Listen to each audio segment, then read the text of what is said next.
Well, David, we're going to look at that the SciMed Network commissioned, and it's looked at France, Germany, and Britain, and about 1,000 scientists have responded from each of those countries to this question of how their science interfaces with faith, spirituality, and religion. And I wonder if you could please, here we are with the first page of your executive summary of the report.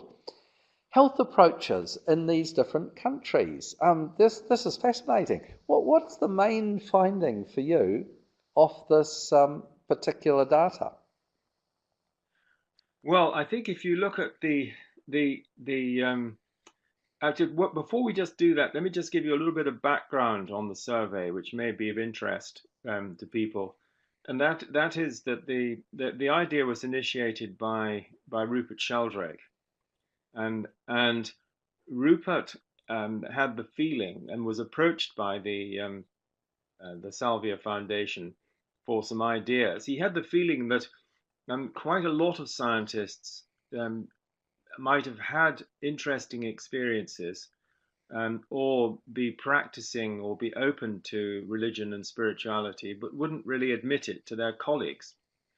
And so the question was, if we did a survey on an anonymous basis, would this show that larger numbers of people were interested in these areas and then might be apparent in the public? Because the press is predominantly what we might call humanistic or Enlightenment rationalist, and the press is more inclined towards, I think, atheism and agnosticism.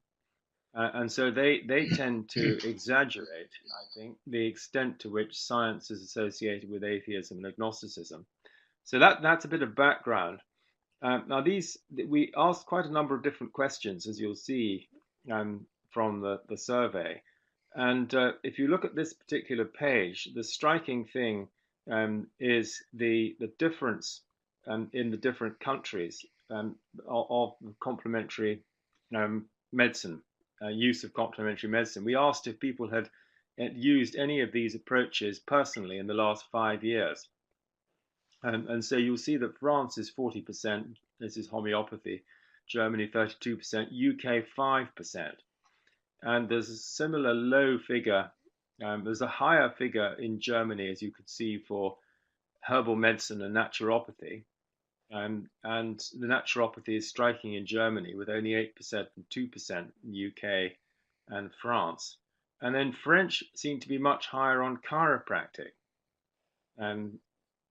which is interesting. And so my takeaway message here is that the culture of the country has a great influence on these usage of different health modalities. So in France, for instance, you have homeopathic pharmacies, and you can get homeopathy, in mainstream pharmacies. Whereas in the UK, and I think this is a big factor that in the none of the above figure, where the UK says 59%, there is a very active quackbusters movement headed by Simon Singh, and he's aiming to eliminate government funding for complementary medicine and close down as many complementary medical departments in universities as he can. And he's of the view that there is no reliable evidence for any of these approaches, which is in fact wrong. But the skeptical movement applied to complementary medicine is very strong, as it also is in relation to parapsychology. Culturally, what we've got an absolutely fascinating result here, because France, which we would consider to be historically the most secular of countries, Yes. and likewise to some extent Germany with its history, have very clear empathy for alternative medical practices, or I don't even like to use the word alternative medical practices, but there's an empathy for that we would not expect within that secular society. It's British, mainly homeopathy in France, as you can see. yeah, That because if you look at the other figures, naturopathy and herbal medicine, they're much lower. And uh, no, we, homeopathy and chiropractic as well.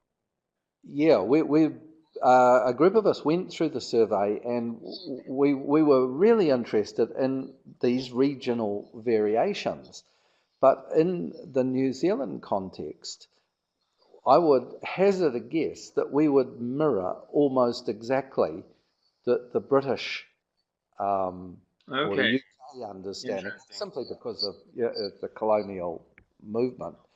Yes, Uh, yes. and there's a fascinating part of New Zealand history in from about 1900 through to post World War One, where uh, there was an act of parliament that specifically excluded what were called tauhanga practices.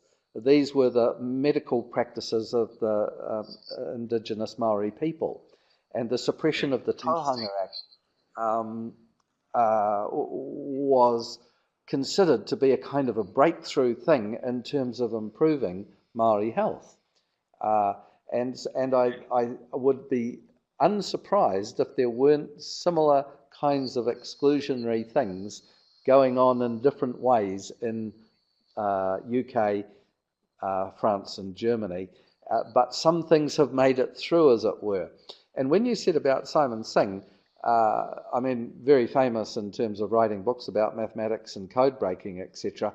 But very interesting news to hear that he is spearheading that sort of rationalist attack. Um, Maybe not unexpected. Exactly. I mean, it's a very old debate, but it goes on and really in the areas of complementary medicine and parapsychology in particular.